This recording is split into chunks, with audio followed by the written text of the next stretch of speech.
everybody. Welcome to the Alpha Koncepts podcast, where we'll talk about everything going on in the gun culture, from training to gear and gun rights advocacy.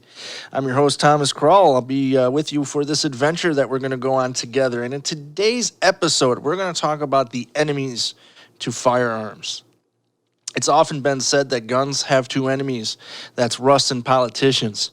But I'm here to tell you that there's actually three enemies. In fact, the worst culprit isn't even listed. And I want to start by telling you guys that it's not my intention to offend anyone, but I am going to give you some pretty strong opinions. And again, I'm not doing it to offend you. I'm doing it just to kind of wake you up. The three enemies to guns.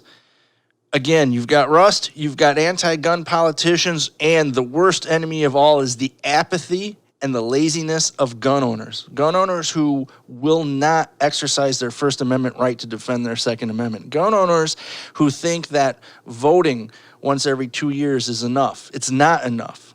Year after year, we lose a little bit of ground. Year after year, we give up a little bit of rights to civilian disarmament legislation. It is our responsibility, it is our civic duty as gun owners to get active and to get involved defending our rights. We need to exercise our First Amendment right to defend our Second Amendment. I know people have told me before that the second defends the first, but the first also defends the second. If we are staying in constant, polite contact with our elected officials, if we are letting them know how we feel about certain legislation, we are exercising our First Amendment right. There will be no need to exercise our Second Amendment. The purpose of the Second Amendment is to defend against tyranny and oppression. We will not need to defend against tyranny if we exercise our First Amendment right and we let the politicians know that, hey, this is a bad bill. Hey, I won't support you if you support this bill. There are over 2.5 million registered gun owners in the state of Illinois. When a petition is circulated because of an anti-gun piece of legislation, we're lucky if we can get 2,000 or 3,000 people to sign the petition. When witness slips are circulated for anti-gun legislation, we're lucky if we can get 2,000 or 3,000 people to sign the petitions.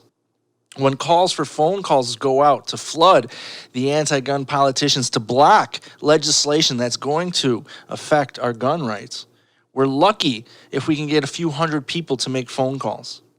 This needs to change. Again, the number one enemy of your rights is your own apathy, your own laziness, your own, I don't know if it's your inability to contact the politicians. If you feel like there's going to be some negative repercussions for contacting the politicians, I'm here to tell you there isn't. I have sent hundreds, if not thousands, of emails and letters. I've signed countless petitions, more witness slips than I can count. I attend rallies. There has never been any negative repercussions. As long as you do it in a polite manner and let them know, hey, this is a bad bill. This is why it's a bad bill. I don't support this bill. I'm your constituent, and you shouldn't support this bill either.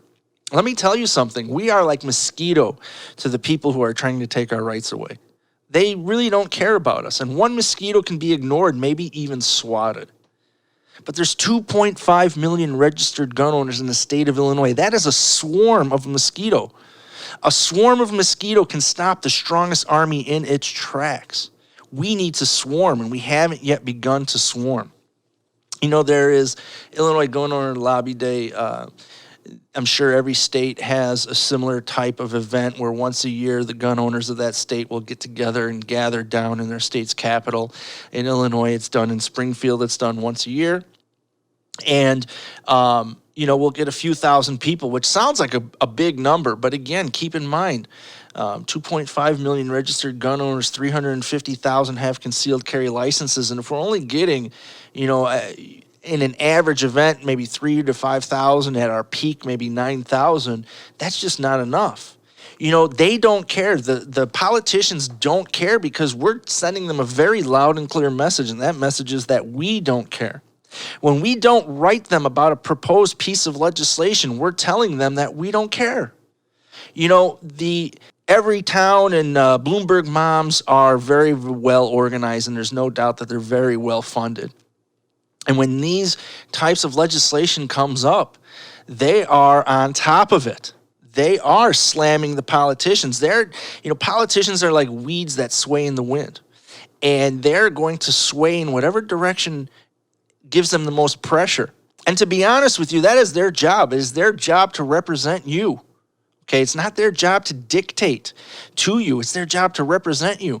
And if you're not telling them what you want them to do, how are they ever going to do it?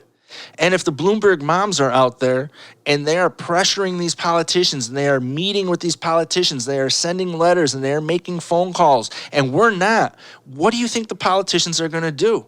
They want to get reelected. They want to get reelected, and they believe because the squeaky wheel gets the grease, right? They want to get reelected, and whoever's the most vocal about the issue, there's a strong chance that they're going to side with that. Now, don't get me wrong. I know that there are some anti-gun politicians, some civilian disarmament politicians that there's no way you're going to convince. Call them anyways. They need to hear it. You should not dismiss it. Send them an email. Visit their office. They need to understand where you stand. Again, 2.5 million voices can't be silenced.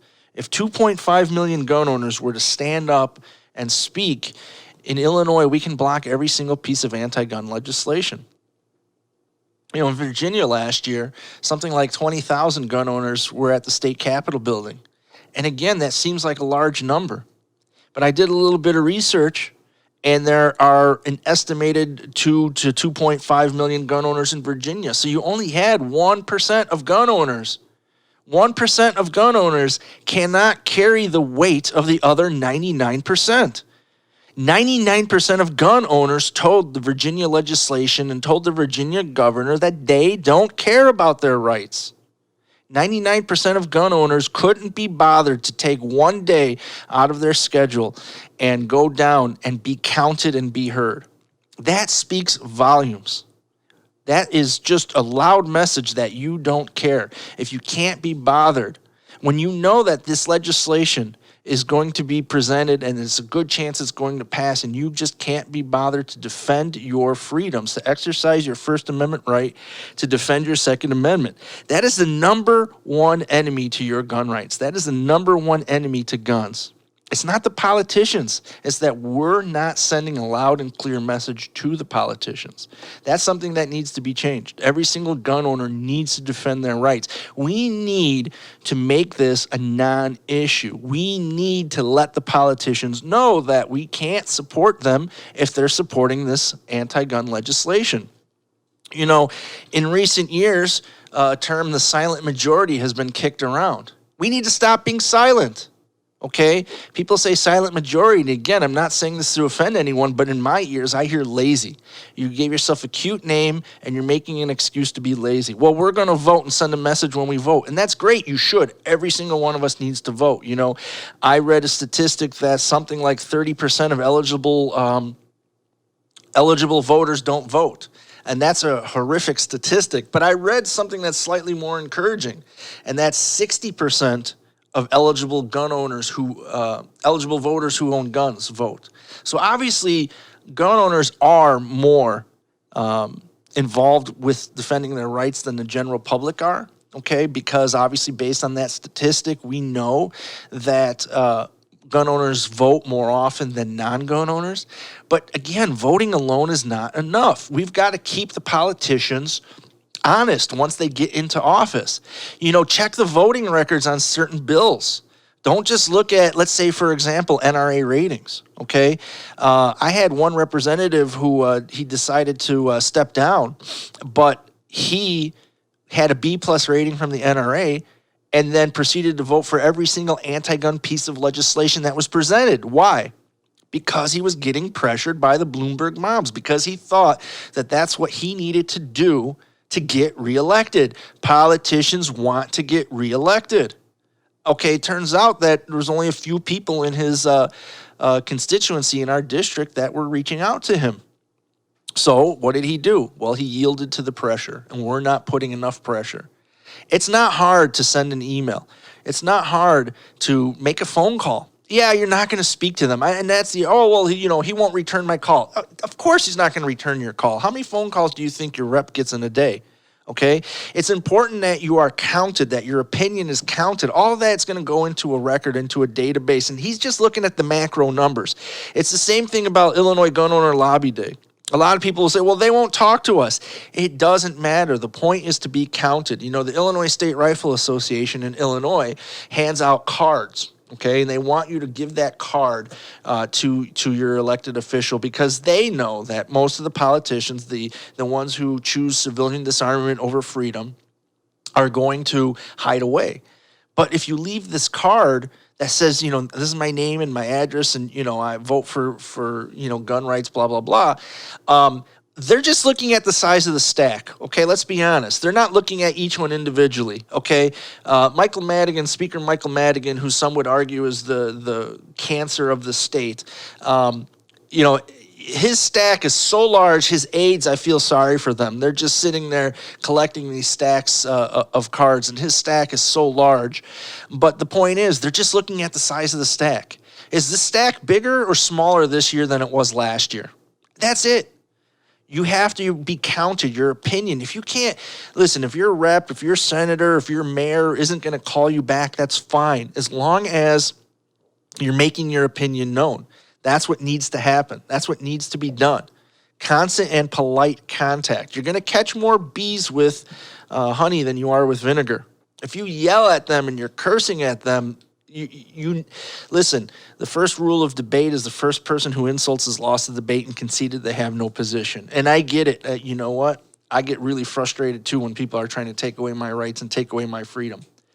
But if I'm sitting there yelling at, cursing someone, I'm putting them into a defensive mode and I'm closing them off. They are not going to be receptive to my message whatsoever.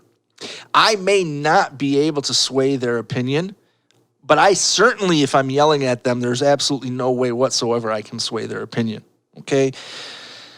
The number one enemy of gun rights is the apathy and laziness of gun owners who will not exercise their First Amendment rights to defend their Second Amendment.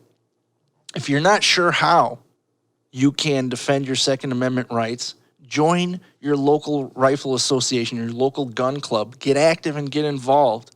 There's many ways that you can get active and get involved even without joining the associations. I want to tell you again about the Illinois State Rifle Association. They're the largest gun organization in the state of Illinois. But still, they only have something like 25,000 members. And again, we're 2.5 million registered gun owners in the state of Illinois. Again, it's 1%. Again, 1% can't carry the weight of the other 99%. We have to boost those numbers. The most important thing that you can do after contacting your elected officials is convincing your friends and your neighbors to do the same thing.